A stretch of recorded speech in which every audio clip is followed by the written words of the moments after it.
So I made it to the final stages of Cuphead, and it was a crazy ride. I'm gonna stop yapping and just show you guys what happened. Enjoy. There was only one entrance in our hell, and that is to the casino. That's when I found out that the dealer bet against me not claiming all the soul contracts and decided to mess with me a little by sending me to the dealer stable to begin the battle against him. This battle was by far the most painful fight in Cuphead. He summoned a dice that I have no idea what it's for, where I randomly rolled a 1. I was then brought to this random alcohol wars where I was just confused why I was fighting some random boss. I died shortly after and suspected that I might need to fight a few mini bosses before taking on the dealer. If that is the case, that is some wow stuff. On my second attempt, I rolled a 2, which sent me to a completely different boss than before. That's when I found out that each number on the table represents a specific boss. I managed to clear the poker chips boss and was sent back to the dealer to roll the dice again. Oh god. I actually have to roll all the way to the end before I can face the dealer. Am I playing Monopoly or what? After many deaths, I found out that I can manipulate my dice if I can time my parry. Let's see if I can manipulate the dice actually. Let me try. Fuck. Oh yes, I did. Fuck, no. Oh, I need to learn how to parry, but I can manipulate it. With this newfound knowledge, I started practicing manipulating the numbers I want to get by timing my parry.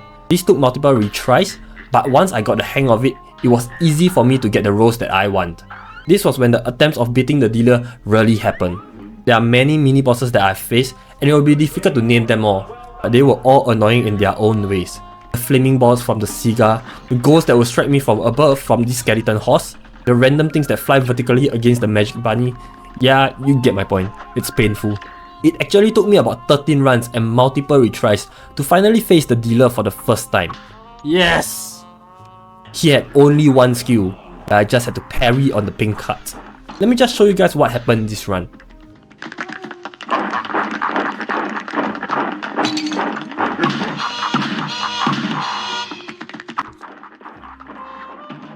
Oh my god! I was so close! I then proceeded to die a few more times against him.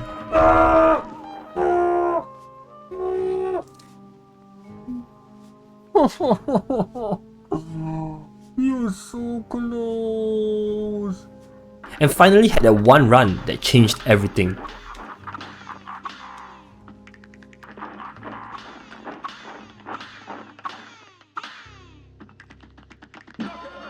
Yes! Finally! Oh my god. I had to wait too long, bro.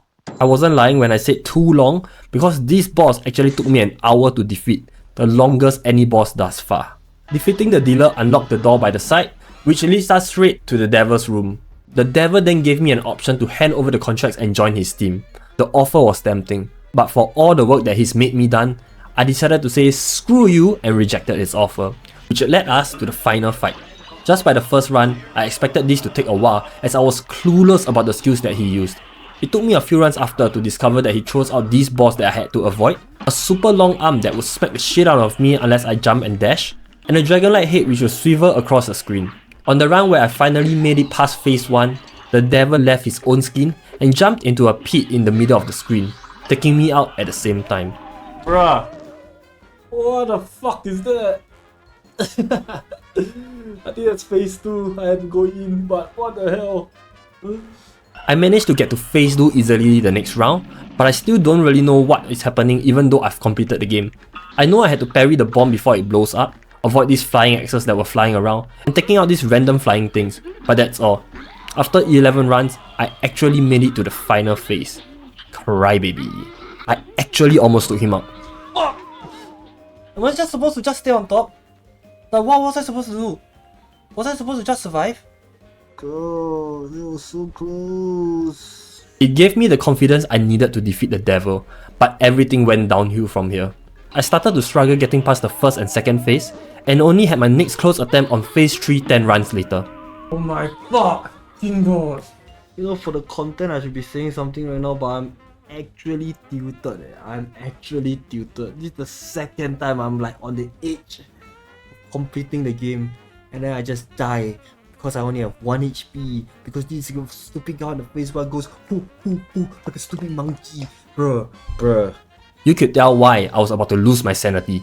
I then tried switching on my invisible dash for a superpower autofill meter that I bought some time ago, which I died at yet another close attempt. But on the 31st run, this happened. Yes, I finally fucking beat you. Bro, you traumatized me, sir, you traumatized me. I won the battle but you won the war, my brain is fried, hello. Okay, although I said all that, I'm glad I beat it. To wrap up the story, the devil got beat so badly till he surrendered. The brothers burned all the soul contracts that they collected and announced to the village that they are free from the devil's grasp. The villagers then cheered and they lived happily ever after. That's a fun playthrough, painful but still enjoyable. If you guys enjoyed the series, do let me know which part you enjoyed the most in the comment section down below. If you guys are still here, thanks for watching my friends, and I'll see you guys in the next playthrough.